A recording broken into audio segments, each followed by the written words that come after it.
The two young women you see here actually look cheerful, happy, and maybe even likable, but appearances are deceiving, because these are Tiffany Cole and Emilia Carr. Two convicted murderers who have done terrible things and are currently waiting for their execution. This takes place in the Lowell Correctional Institution, the only women's prison in the USA with its own death row. In this video, we want to show you how a day there unfolds and how harsh the life of the women sentenced to death behind the walls of Lowell really is. Let's start with a quick overview. The Lowell Correctional Institution, opened in 1956, is located in Marion County in the US state of Florida, and about 1,500 women are incarcerated there. This includes teenagers as young as 14. While the prisoners are there for completely different reasons, and many of them are not subject to a high security level, things are very different on the prison's death row. The women locked up there have committed such terrible crimes that they were all sentenced to death. Among them, for example, is Tina LaSonia Brown, who has been waiting for her execution for 15 years after, in 2010. She not only attacked a teenage girl without reason, but also abused her with a stun gun, poured gasoline over her, and set her on fire, causing the innocent girl to die. The other inmates on death row are also not there without reason.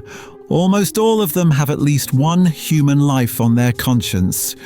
You don't need to feel pity for the women on death row, but it is still shocking to see what their daily life looks like. It consists essentially of isolation, violence, and fear. While there are numerous educational opportunities, leisure activities, and rehabilitation programs in other areas of the prison, none of this exists for the inmates on death row. After all, why should anyone be rehabilitated or allowed to get an education if they are going to be executed anyway? The problem with this is that none of the prisoners knows when their time will come. On average, women sentenced to death spend about 20 years on death row before the death sentence imposed by the court is actually carried out.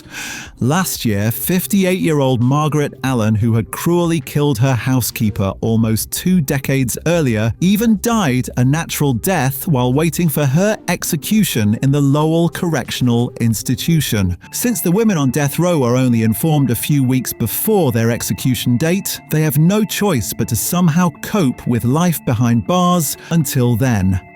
And that is not easy.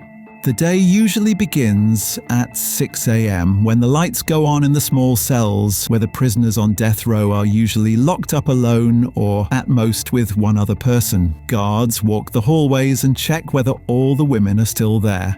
Then the inmates are handed their breakfast through a flap in the door, which they then eat alone in their cells. It is truly not a good start to the day because there are only cheap, ready-made meals. Usually it's powdered eggs that you mix with water and eat on toast, along with some coffee. After waking up and eating breakfast, the women on death row get at most 1 hour of yard time. Anyone who has misbehaved, by the way, is allowed out for an even shorter time, or not at all. But the women cannot relax during yard time, because there they encounter their often violent and severely disturbed fellow inmates. Often the prisoners, who are already incarcerated for the most serious crimes, become even more aggressive, brutal and ruthless during their long time on death row than they were before, partly because there is hardly any medical help for mental illnesses. And so fights during yard time are an everyday occurrence. However, the violent fellow inmates are by far not the only problem on death row in the Lowell Correctional Institution. There is another reason why many of the women imprisoned there describe the facility as hell on earth, and that is the guards.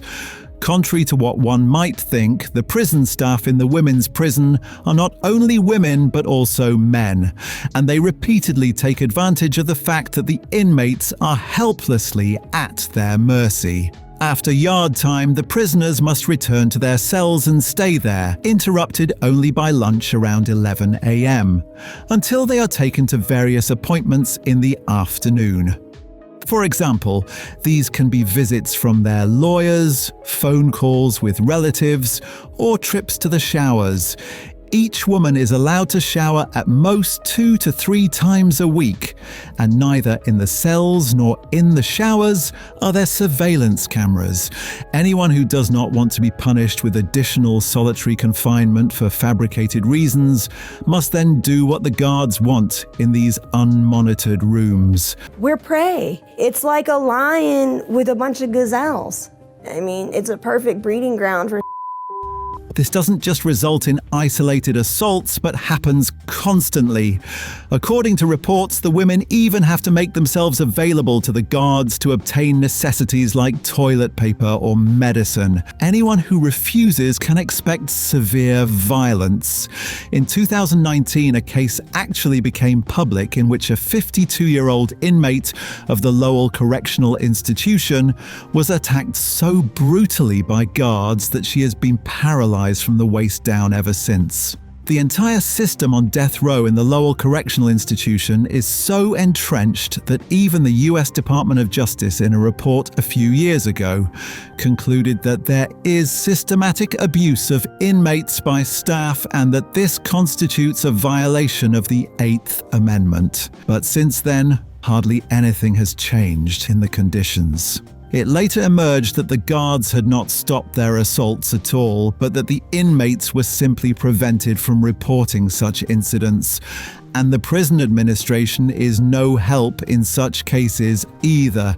They just look away and try to cover up the incidents. Even former guards openly admit how bad things are in this regard at the facility. The staff at Lowell, there's at least 40% that are corrupt, that are not doing the right thing. Although these terrible conditions were made public several years ago, there have been hardly any consequences for the staff or even dismissals. This is quite simply because, especially since the pandemic, it has become very difficult for the prison administration to find guards. And since someone has to do the job, correctional officers remain in office even under the heaviest accusations. When there are new hires, they are usually hardly qualified. After the appointments in the afternoon, dinner is already served at 5 p.m., which the women on death row again eat alone in their cells. Until the lights are turned off at 10 p.m., the inmates can then pass the time by reading, writing letters, or listening to the radio. Television, or even the opportunity to take part in programs, is only available to prisoners outside of death row, who have a lower security level at the Lowell Correctional Institution. For example, these inmates are allowed to work with farm animals for rehabilitation, help train rescue dogs, or take courses to improve their education. As you can see, everyday life for the women on death row in the Lowell Correctional Institution is, on one hand, incredibly monotonous because the daily routine is always the same, but at the same time extremely dangerous because of the fellow inmates, the guards, and the poor prison conditions. Many of the inmates are even almost happy when they finally receive their execution date and their spirits lift. Then the eternal waiting finally ends. After many years of cheap, monotonous food, the inmates are allowed to choose a meal of their liking for the day of execution, which is served to them beforehand. Anything edible is allowed. The so-called last meal may only cost a maximum of $25 in total.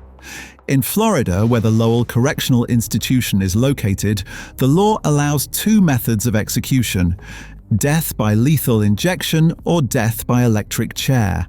The latter, however, is only used if the convicted explicitly request it. Death by lethal injection is standard. After the last meal, the condemned are usually taken to a small room where they are strapped to a gurney. After that, a medical professional administers a total of 3 drugs. The first contains a sedative, the second paralyzes the body, and the third causes cardiac arrest. After usually decades of waiting on death row, the entire procedure takes only about 10 to 20 minutes. They don't want to do that time. They want to be done. They want to be out because they cannot handle doing that time in isolation with no control and absolutely no freedom. The next person to be executed from her time at the Lowell Correctional Institution will probably be the Tina LaSonia Brown mentioned earlier. To this day, she claims that she did not commit the cruel murder of the teenager, but was only present when it happened. Let us know in the comments what you think of the death penalty. Bye, and see you next time.